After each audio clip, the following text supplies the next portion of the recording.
Alrighty, I'm back. I don't know if I'm gonna put this as a corner episode or not. This will be episode 63 if that's the case. But with this recording or message, I'm gonna kind of elaborate on my thoughts about the passport bro incident that happened. Regarding the YouTuber Austin Holloman. Okay, so for those that don't know, yeah, for the last several years, there's been a movement, so to speak, of expat guys, not just expat guys, but excuse me, American male travelers that have passports and able to leave in and out of the country anytime they want. And they're able to not just, establish networks in other countries, but also have successful relationships with the opposite gender from various countries around the world. That would be the passport bros. And there's a whole movement behind it right now. And it's really been happening for some time now. But really the whole thing kind of started about 4 years ago, as far as them getting into some controversy. Because you have various YouTubers, going at these guys, both males and females. Funny enough, the males even more surprising, talking down to these dudes because they felt some type of way about them, like envy, bitterness, whatever, when it came to these dudes going over there and having success, pretty much in life, not just with relationships, but in life. Okay, and they felt some type of way about that, so they was talking, making all this slander and all these lies and all this negative talk about these dudes, about everything. But the primary catalyst was the female. That was the primary catalyst, right? So with the Austin Hodman guy, this dude actually blew up, from my understanding, from TikTok first, and then he got put on by one of the big YouTubers.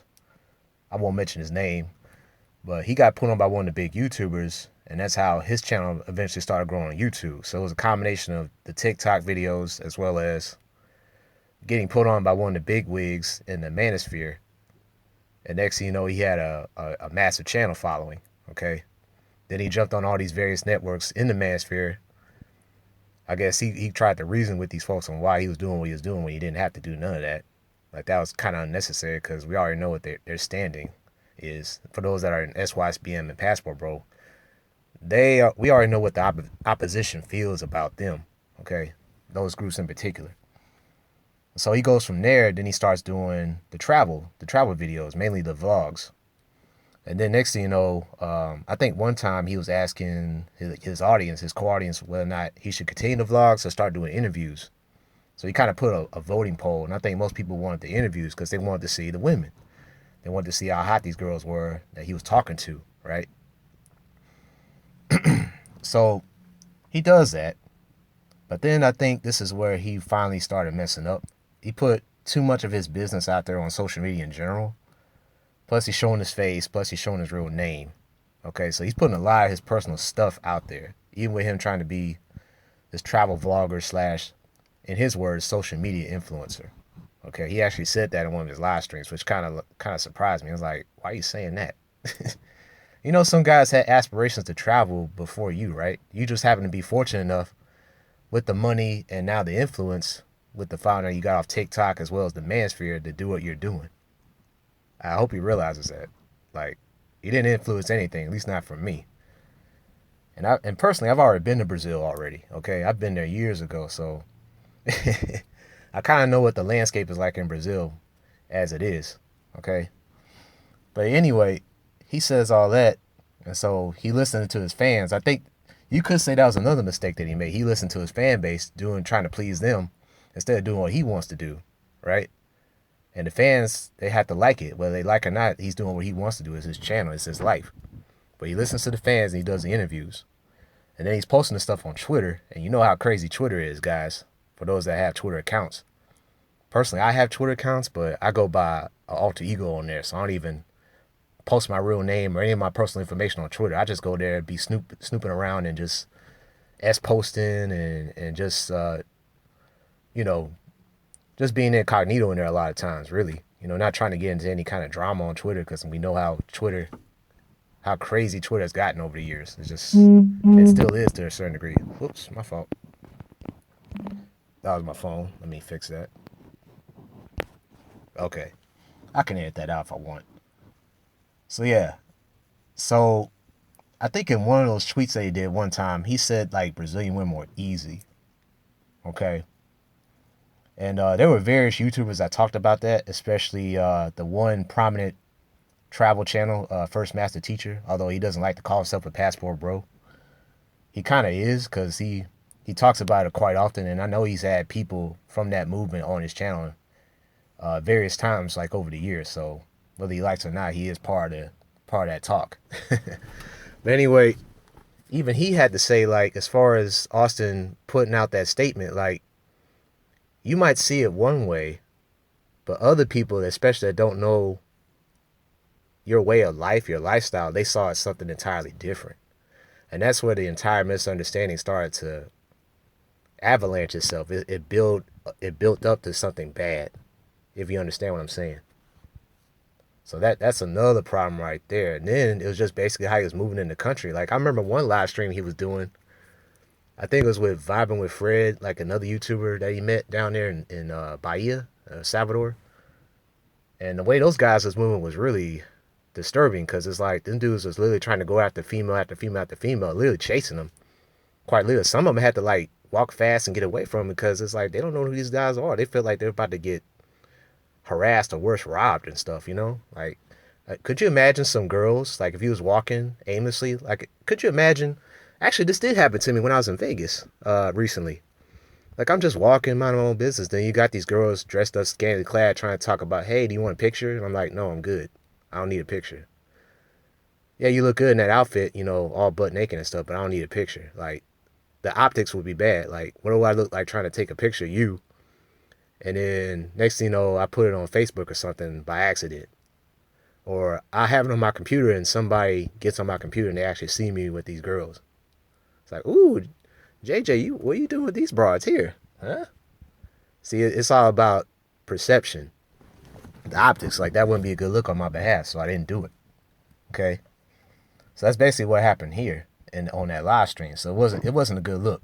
Okay? It looked really, again, putting too much of your personal lifestyle out there. All right? That's a major problem. You don't want to do that. Even if you're not traveling, you don't want to do that at all. You don't want people to judge you the wrong way, is what I'm trying to say. And so the straw that broke the camel's back with that was this girl, this Brazilian girl, Stephanie Ribeiro. And it's very ironic to me because the Stephanie Ribeiro chick is what you call Afro-Brazilian. She's a black Brazilian, okay? Not a white Brazilian. Because there were some people out here saying, oh man, why did that guy go to Brazil anyway? It's such a racist country. Even though, really, it's no more racist than the United States, if you ask me.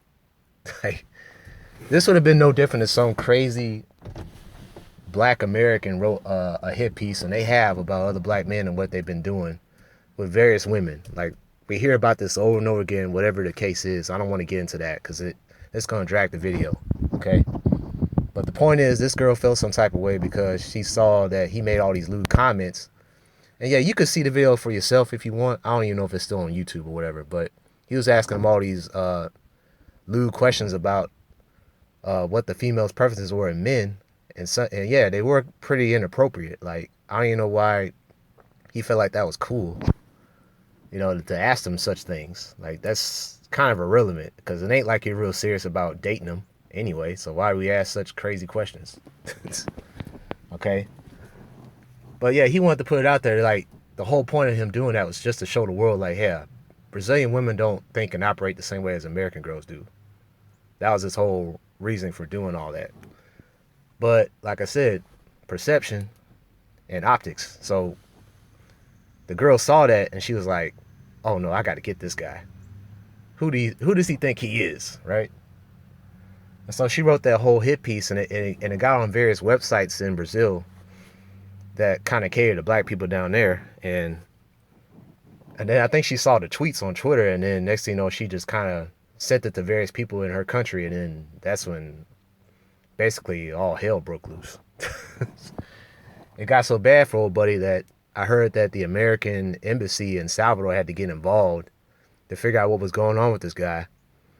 And then there was even some kind of so-called death threat that happened to him too. I don't know how true that was, I don't know if it came out of her mouth or whatever, or somebody else's mouth that was close to her.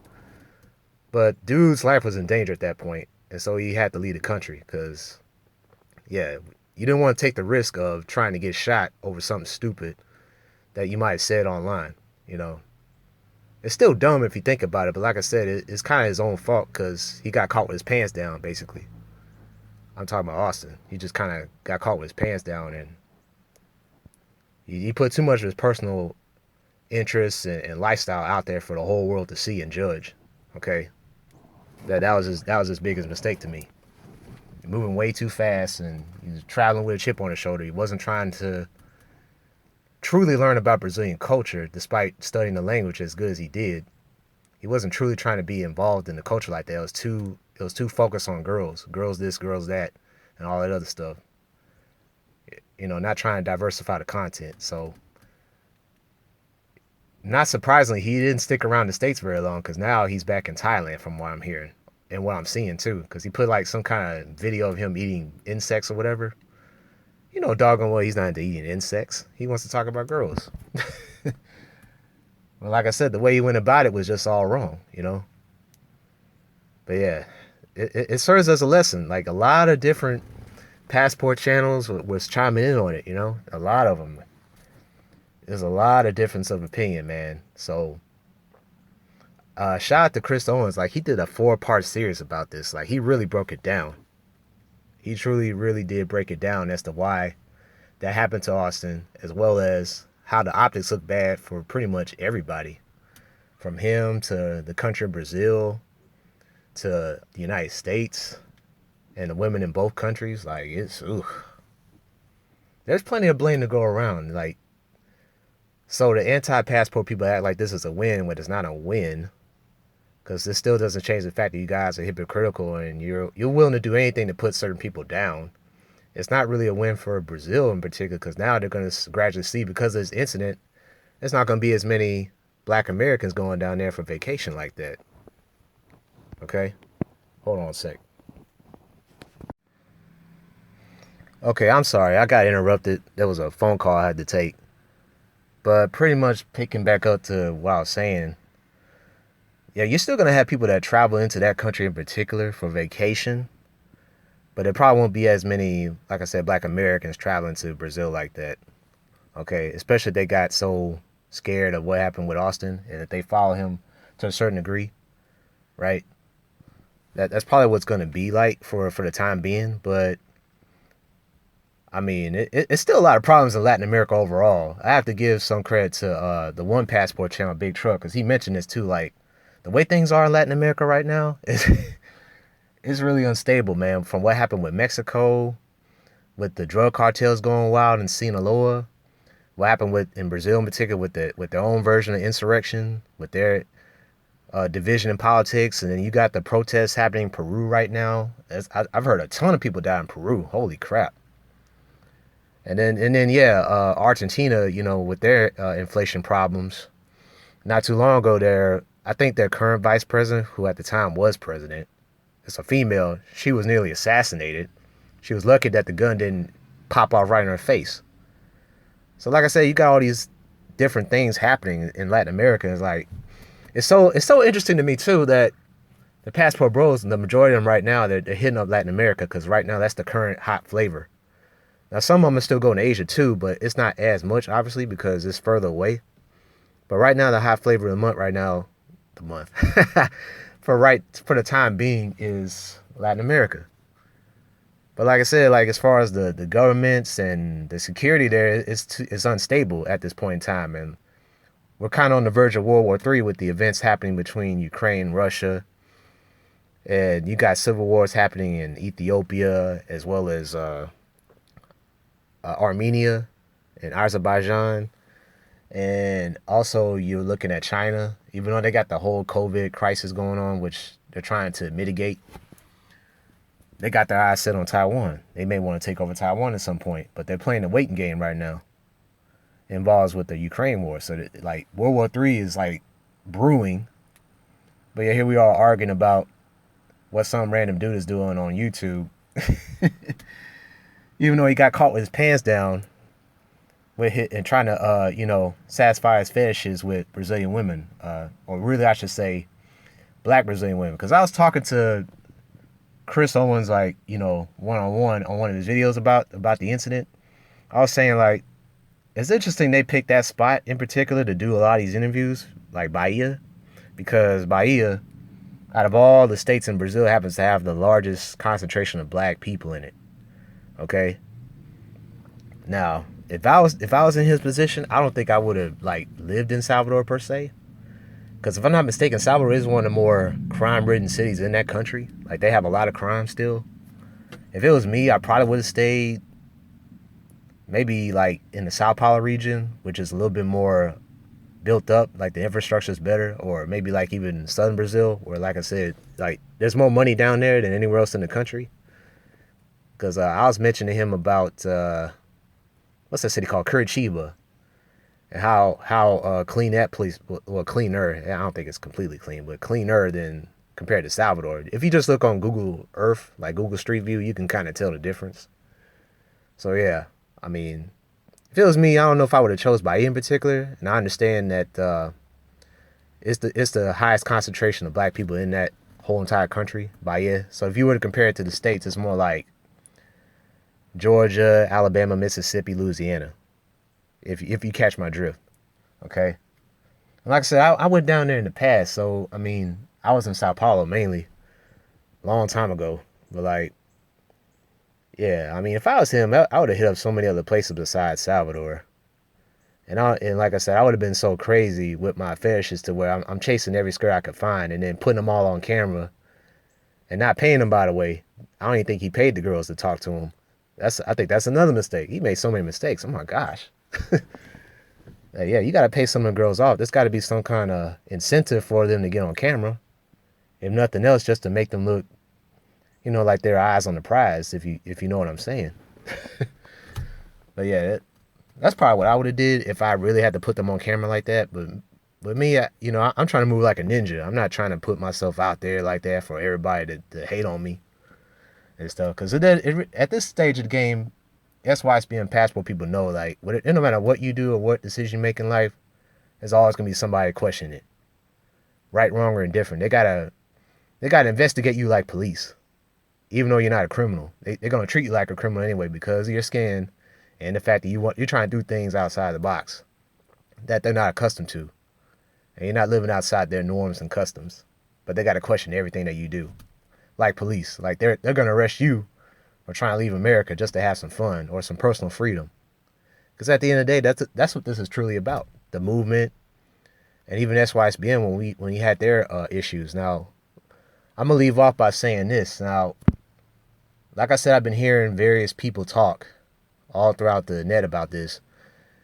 And I may have to agree as well. Like, perhaps the Passport Bros may need to start creating some tenets or some kind of code of ethics in regards to how guys are traveling. If they're really like are serious about the movement and trying to send a message out for everybody else to follow, regardless of race.